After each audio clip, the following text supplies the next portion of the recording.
بسم الله والحمد لله تبارك الذي نزل الفرقان على عبده ليكون للعالمين نذيرا الذي له ملك السماوات والأرض ولم يتخذ ولدا ولم يكن له شريك في الملك وخلق كل شيء فقدره تقديرا يا أيها الذين آمنوا اذكروا الله ذكرا كثيرا وسبحوه بكرة وأصيلا هو الذي يصلي عليكم وملائكته ليخرجكم من الظلمات إلى النور وكان بالمؤمنين رحيما الصلاة والسلام على الأشرف الأنبياء إمام المرسلين خاتم النبيين بالقاسم محمد اللهم صل على محمد وآل محمد وعلى أهل بيته الطيبين الطاهرين أعوذ بالله من الشيطان الرجيم بسم الله الرحمن الرحيم وقل جاء الحق وزهق الباطل إن الباطل كان زهوقا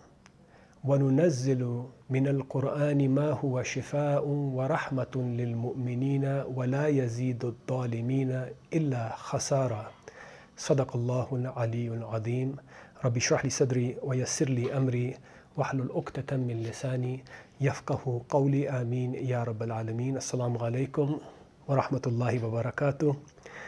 I'm coming to you from my house here in Costa Rica as we weren't able to gather for our normal Jummah gatherings at Mehfil Abbas due to reasons that we just don't have a big enough Jamaat to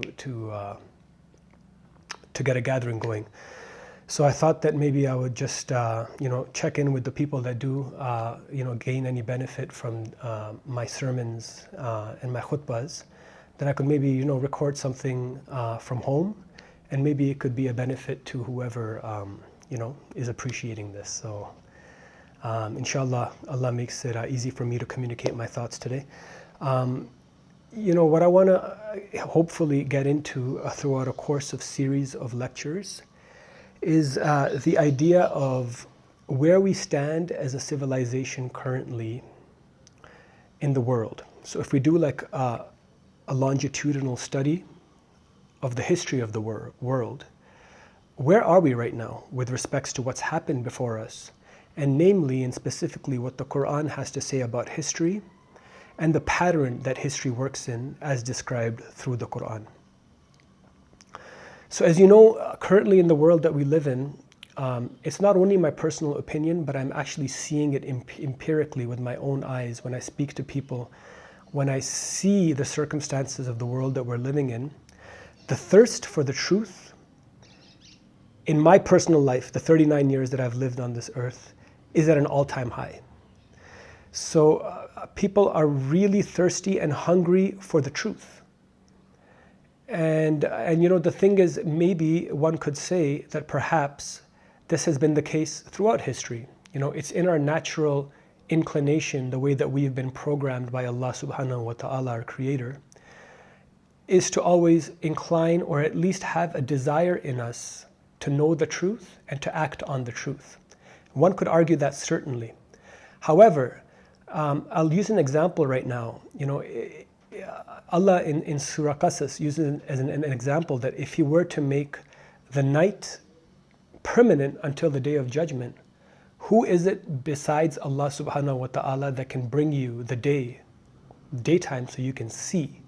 And vice versa, if He made the daytime permanent until the day of judgment, who is it besides Allah subhanahu wa ta'ala that can bring you the nighttime so you can rest therein?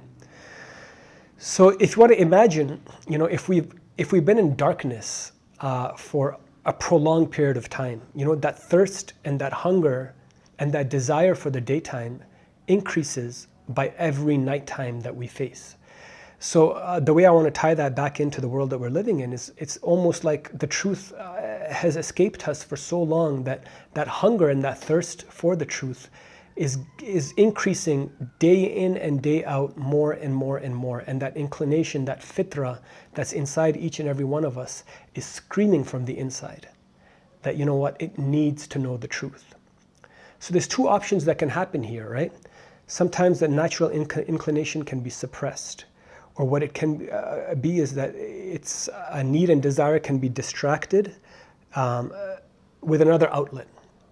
So normally what happens is that, when we have distractions in this world, what it seeks to do is that it keeps us away from the truth.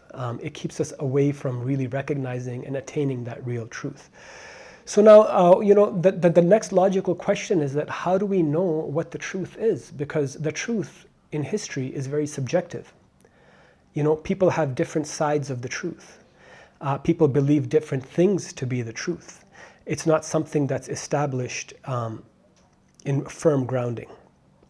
So this is where the Holy Quran comes in. The ayah that I started off with was تَبَارَكَ الَّذِي نَزَّلَ الْفُرْقَانَ عَلَىٰ عَبْدِهِ لِيَكُونَ لِلْعَالَمِينَ نَذِيرًا. What does that mean?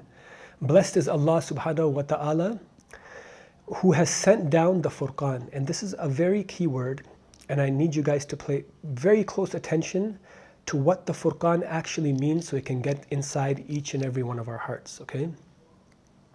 تبارك الذي نزل الفرقان على عبده ليكون للعالمين نذيرا. And he, blessed is Allah, who sent down the Furqan to his servant Rasulullah sallallahu alaihi wasallam, Allahumma salli ala Muhammadin wa ali Muhammad, so that he, the Prophet, can become a nadhir للعالمين nadhira, so he can become to the worlds a warner through this Quran, through this Furqan that is sent down. And we all know that Rasulullah did suffer maut. He did go through maut just like every human being is going to go through.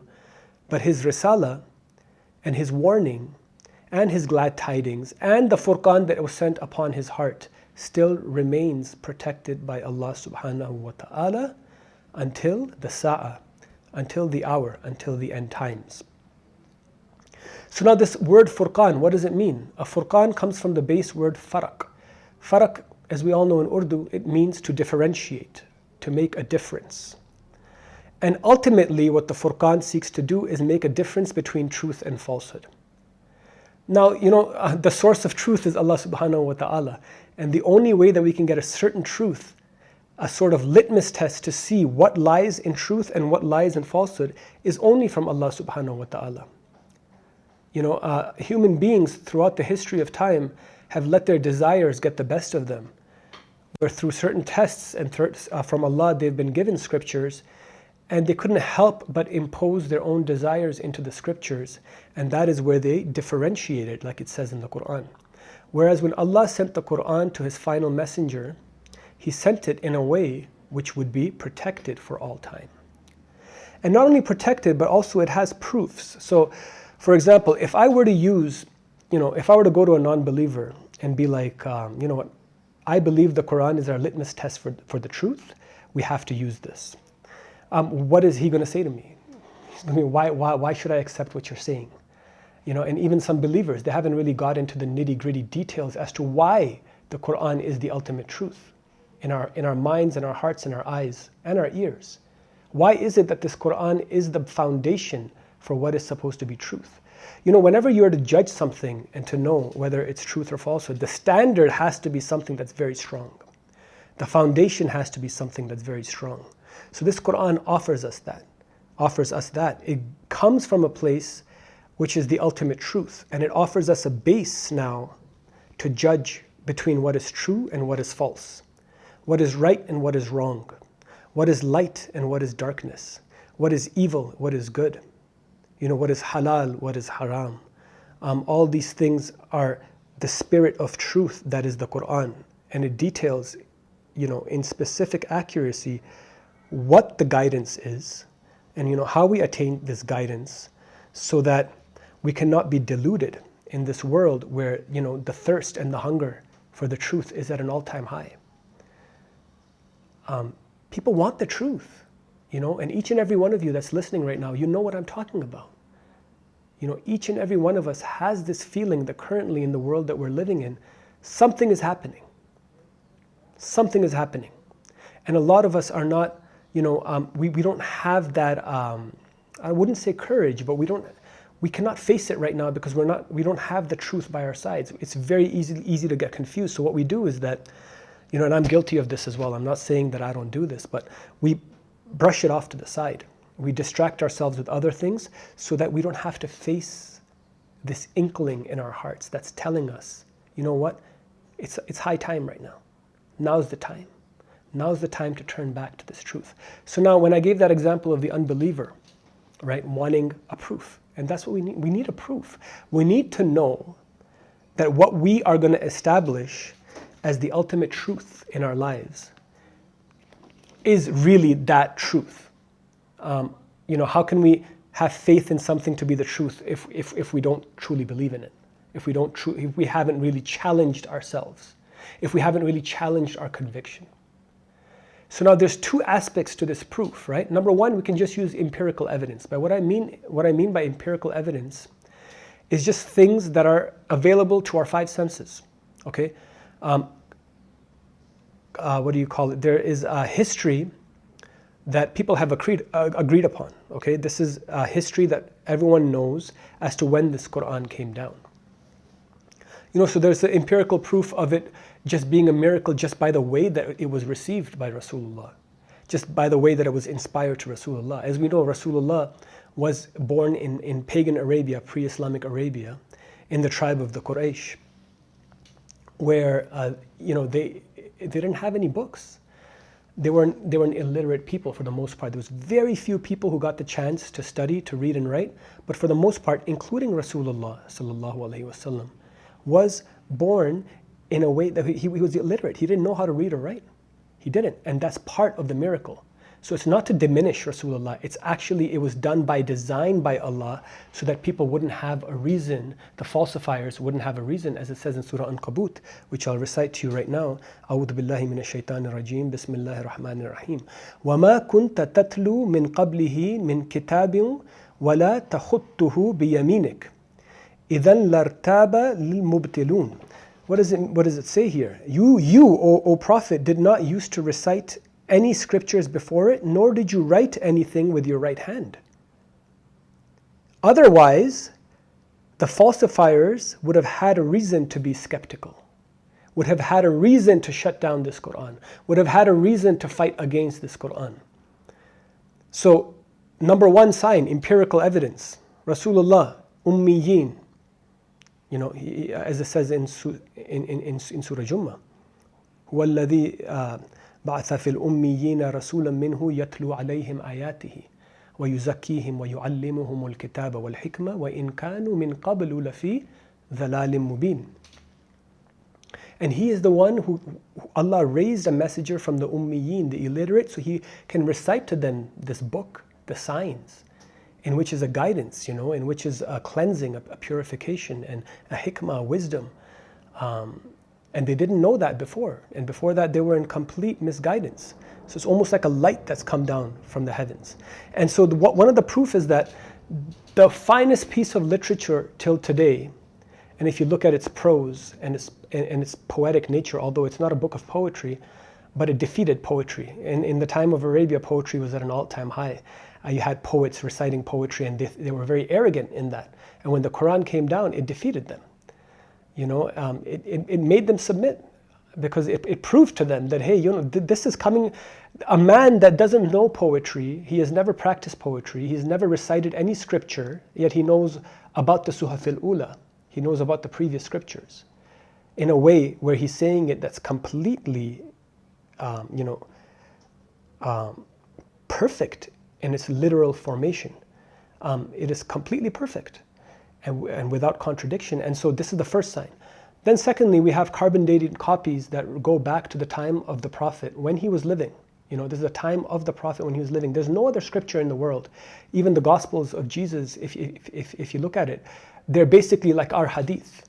Our hadith needs a science. It needs a chain of narration for it to validate that it came from either our imams or the Prophet ﷺ. There is a chain required. The Quran is not like that. It was coming in a verbal recitation form, which I'll get into a bit later. But if you look at any other scriptures in the world, you cannot have that copy that dates back to exactly when the prophets were there reciting the signs. So as we know, the Gospels is the evangel as described in the Quran, the Injil. But how are we to know? Because it started getting written a century or 2 centuries after the death of Nabi Isa alayhi salatu wasalam, may the peace of Allah and blessings of Allah be upon him. But scientifically, empirical evidence shows us carbon dated copies of the surahs from Surah Bani Israel, which is Surah number 17, Surah Kahf, which is 18, Surah Maryam, which is 19, Surah Taha, which is number 20. Those 4 surahs are in Birmingham Museum, and they're the carbon dated copies. Like, imagine, you have that. You know that this came directly from the time of the Prophet. So what, you ask? Okay, so what? It came from the time of the Prophet. Now let's look at it. Let's look at what's inside of it. Let's look at just the exterior part of it. There's certain scientific proofs that are presented in the Quran. So when we get into the Quran, it lets us know first empirically that, there's no falsehood in this book. It didn't come from a place of plagiarism. It didn't come from a place of fraud. It's actually a miracle, even the way that it was sent down. And the thing is, in Surah Qamar, it says, وَلَقَدْ يَسَّرْنَا الْقُرْآنَ لِلذِّكْرِ فَهَلْ مِن مُدَّكِرٍ. We have certainly made this Quran easy for remembrance. So whom is it amongst you that's going to remember it? Or it could be that we have certainly made the Quran easy to take heed, to take a reminder from this Quran. So which one of you is going to take that reminder? Could work both ways, right?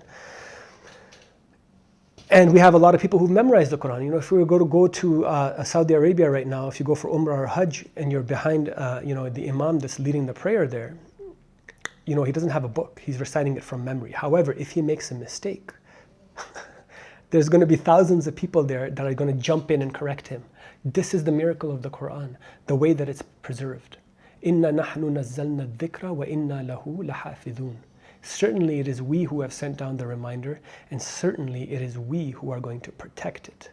Now, what is the means of protection? Through this verbal memory, through this recitation, this preservation of the Quran that is done primarily in the verbal sense. Even if you go to a masjid here with an imam leading a salah, there's probably a few people there that know what he's reciting, even if it's one of the longer surahs, or in Taraweeh, or like an excerpt from the Quran. Some people know it. And if he makes a mistake, number one, he himself will know, because it doesn't flow, it doesn't sound right. And that's the Quranic miracle. There's no other book that has that. You can just catch something that is not from the Quran. Like, it's just, it doesn't fit. It doesn't fit. And that's how the Quran,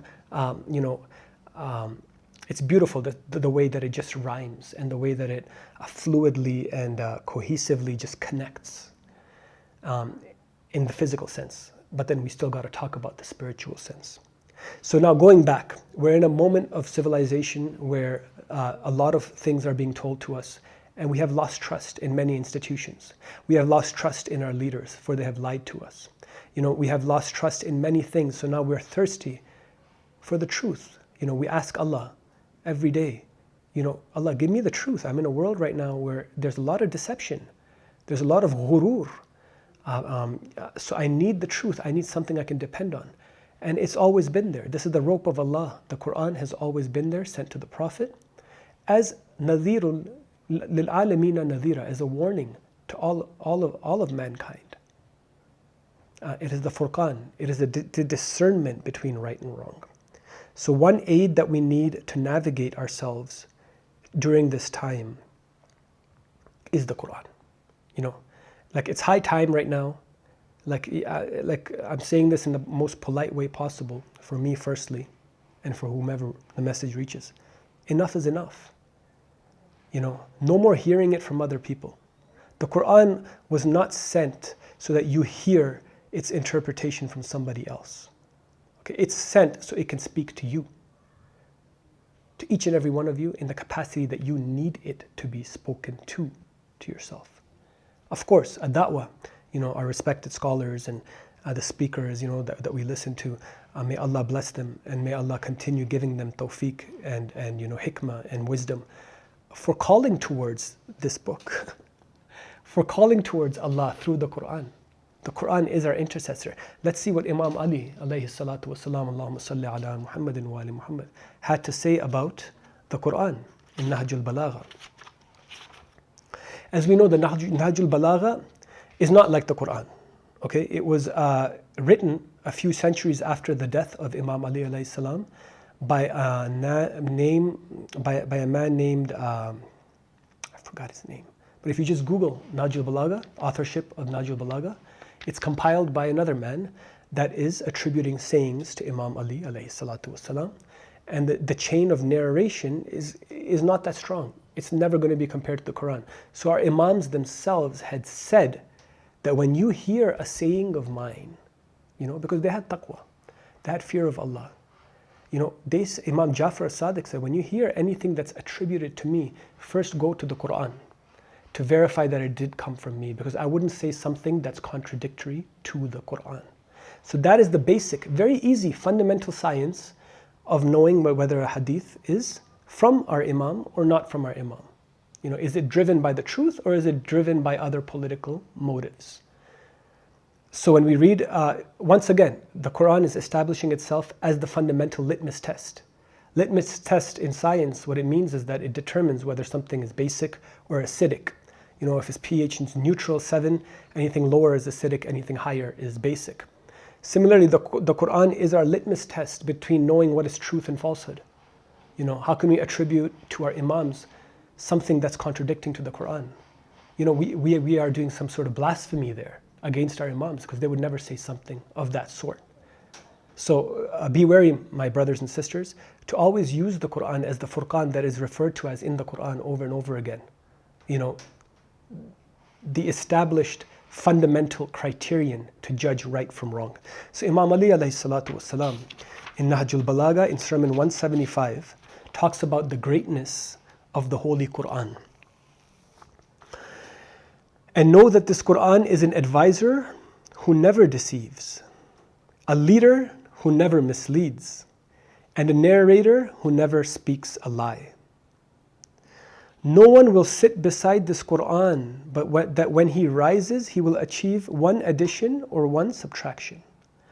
Addition in his guidance or elimination in his spiritual blindness. You should also know that no one will need anything after the Quran. And no one will be free from want before the Quran. Therefore seek cure from it for your ailments and seek its assistance in your distresses. It contains a cure for the biggest diseases, namely unbelief, hypocrisy, revolt, and misguidance. Pray to Allah through it and turn to Allah with its love. Do not ask the people through it. Do not ask the people through it. There is nothing like it through which the people should turn to Allah, the Sublime. And then he goes on to say how the Quran is an intercessor for us as well. The intercession that we seek. The Quran is the intercession. It is the word of Allah, kalimatullah. When we hear Jesus, when we hear the Christians saying there's a branch of Christianity that doesn't believe that Jesus is the literal is God, the Son of God. They're called the Gnostics, if I'm not mistaken. They believe that he was a mighty messenger and he came with proofs, with clear proofs, but that he's the Word of God, and it's through him that they seek the Lord. Similarly, what Imam Ali has said here is that there is nothing, it says here, pray to Allah through it, the Quran, and turn to Allah with its love, your love for the Quran. And so just as the Quran is referred to as Kalimatullah, the word of Allah, and so is Nabi Isa alayhi salatu wasalam in the Quran, many times. Surah Ali Imran, I believe it's Surah Zukhruf, if I'm not mistaken. It's Surah Ali Imran and Surah Maryam. Surah Maryam, yes. That, Allah gave glad tidings to Bibi Maryam alayhi salam about a word that He's sending to her in her womb that's going to be Jesus, Masih, son of Mary, Isa ibn Maryam. So, I'm going to get into this later, this divisions that we've caused amongst ourselves. We're all in the same team. We all believe in goodness. We all believe in God. And we have a common enemy, which is shaitan, which through his associates right now, jinnati wan nas, through the jinn and the nas, is ruling over the world right now. The signs are present through the Quran. Inshallah, I'll go through that further in lectures that are to come, is how God has made through the Quran very evident the way that the disbelievers work, the way that the shayateen work, the signs that we can expect from the shayateen, their dialogue specifically through archetypes of evil that have existed in the Quran, namely Fir'aun, but other opposition to the word of Allah throughout the time when it's come. There are villains or archetypes of evil that are in the Quran, and Allah uses their dialogue so that we can know the ways of the wicked, like it says in Surah An'am. Thus we have given you the ways of the wicked so that you do not fall for their delusion, so you do not fall for their deception. Okay, so inshallah, I don't want to take up too much time first. I don't even know if you guys would be able to, because I'm not with an audience here. I can't gauge if people are connected or not. So I don't know if I'm going too fast, if I'm confusing you guys, or if I'm speaking with clarity. I just hope that I can communicate to you. My objective for the first portion is to get into the idea of the only way that we can find truth, the only source of finding truth is the unequivocal, categorical word of Allah, the unchanged, unaltered, scientifically, both empirically proven, and once we get into the recitation of the Quran, the interiorly proven, which is more important. It's more important. Each of us are born with something that is yearning to hear the word of Allah, and once it hears it, boom, there's that connection that happens, and you're like, I've been waiting my whole life for this. This has to be Allah. This has to be Allah speaking to me through the Quran. There's no other way. This is not possible. This is not possible. And these are interior signs that come with the recitation of the Quran, where through the Quran, and remember, this is a miracle. It says later in, so the verse that I quoted was, قُلْ جَاءَ الْحَقُّ وَزَهَقَ الْبَاطِلِ إِنَّ الْبَاطِلَ كَانَ زَهُوقًا. Say, O Prophet, the truth has come. قَدْ جَاءَ الْحَقُّ قُلْ جَاءَ الْحَقُّ وَزَهَقَ الْبَاطِلِ. And falsehood has flown away. It's been, it's scattered. It's going away. وَكَانَ الْبَاطِلَ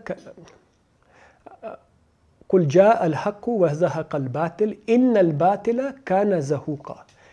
And surely the falsehood is bound to vanish. It's bound to disappear.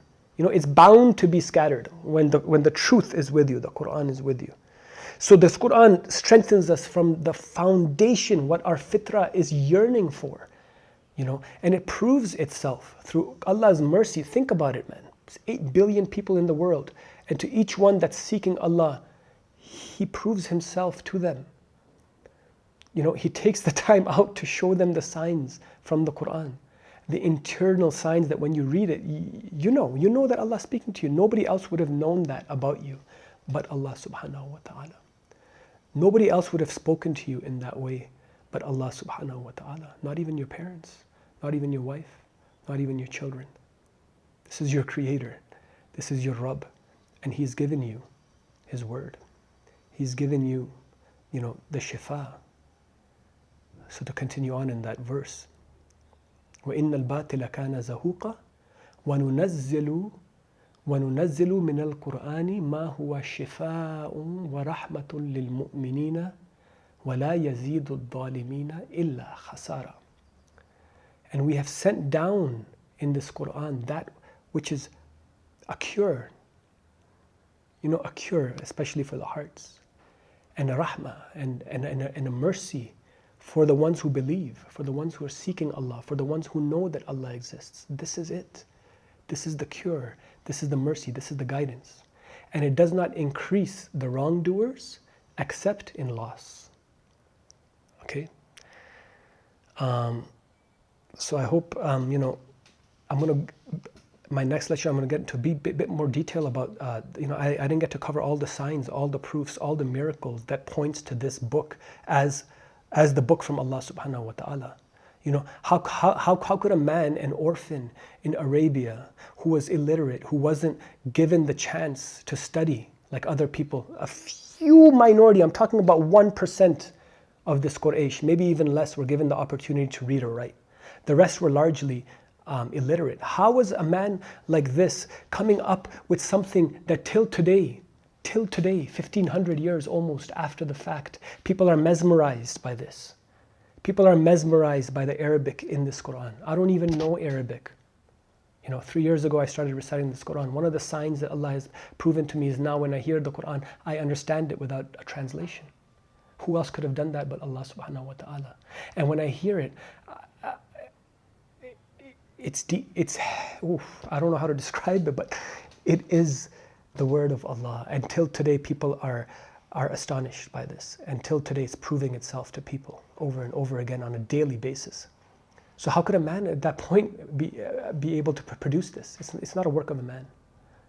It's from another dimension. And later on in Surah Isra, the verse that I quoted was, it was in the middle of the surah, but a few verses down it says, even if the jinn and mankind all together were to gather, even if all the jinn and mankind were to gather, they would not be able to produce the like of this Quran, even if they were to one another assistance.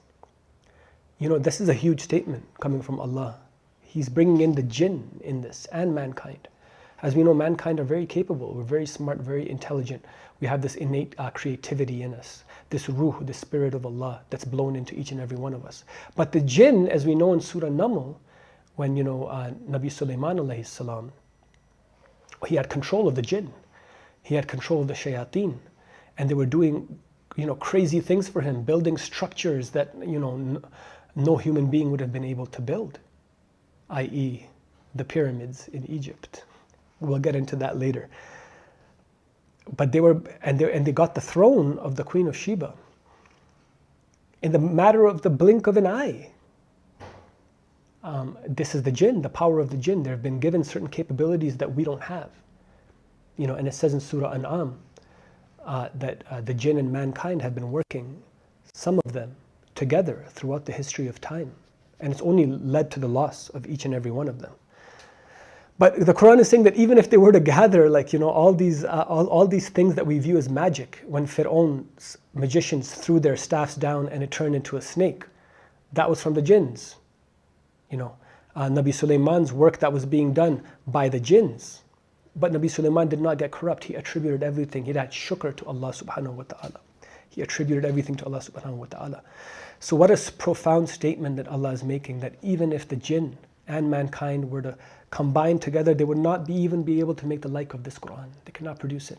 This Quran has a power in it that's even more than all this technology that we have, that our great-grandfathers would now view as magic. It is magic.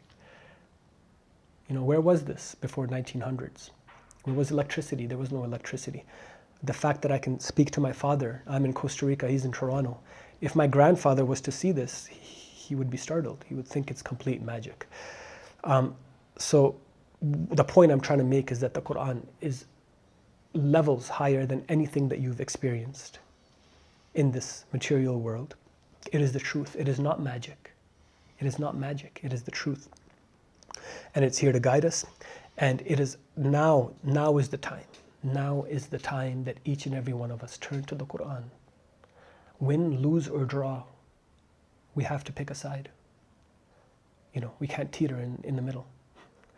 We can't walk both lines, be on enemy territory and be on our territory at the same time. The Quran makes that distinction. It is a very binary book. Day, night, male, female. Right, wrong, evil, good, darkness, light. We have to, first of all, get that discernment through the Quran. And once the truth has been established to us, we have to always choose the side of truth, the side of light. And we have to reject everything that's false. And the only way we can know that is if we get immersed in the Quran. Inshallah, I pray that all of us are blessed enough to, first of all, have conviction in our hearts that this is the word of Allah. Not just hear it as something that's passing, and not just be like, okay, yeah, I have respect for the Quran, but yeah. No, we have to get in there. We have to challenge it. I challenge the Quran. We have to come into a point where it defeats us. The Quran has to, which it will. No matter how proud or arrogant you are, no matter how smart you think you are, no matter how much you think that you have, the wits, the Quran will come at you in ways where you do not know, and it will defeat you. It will make you submit to the truth. And once that submission happens, consider it as a gift from Allah subhanahu wa ta'ala, that He has placed in you the hikmah and the rahmah, the mercy to be able to see the truth. And then we have to act on the truth and start working for Allah subhanahu wa ta'ala in this world. This dunya is but a platform to show Allah that whose side we're on. It's only that. وَمَا الْحَيَاةُ الدُّنْيَا إِلَّا مَتَاعُ الْغُرُورِ. And all the enjoyment in it is a mata'ul ghurur. It is the enjoyment of delusion. Because as we all know, everything in this earth will perish. Everything in the universe will perish except the face of Allah. It is in Him that we rely, and it is in Him that we have put our trust.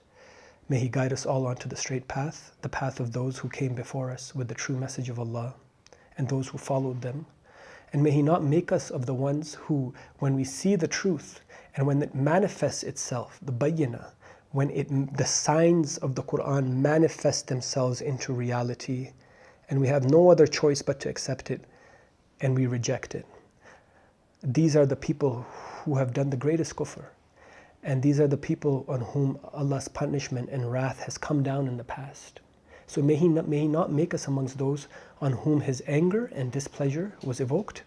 And may He not make us of those who are astray, who it's made decorous to us to follow that path when it is not the truth. We don't want to be distracted. We don't want to be living a life until the day that we die without having touched the real truth, the ultimate truth that is in the Quran. We don't want to be in dalala. We pray that Allah take us out of that darkness, out of that ghafla, out of that heedlessness, onto the path of light, the path of truth. And it's not always going to be the easiest path, but it is the truthful path. And it's inside each and every one of us to follow that truth, to strive in that truth, and to have thirst and hunger for that truth. Inshallah, Ameen. ربنا آتنا في الدنيا حسنة وفي الآخرة حسنة وقنا عذاب النار. اللهم صل على محمد وآل محمد.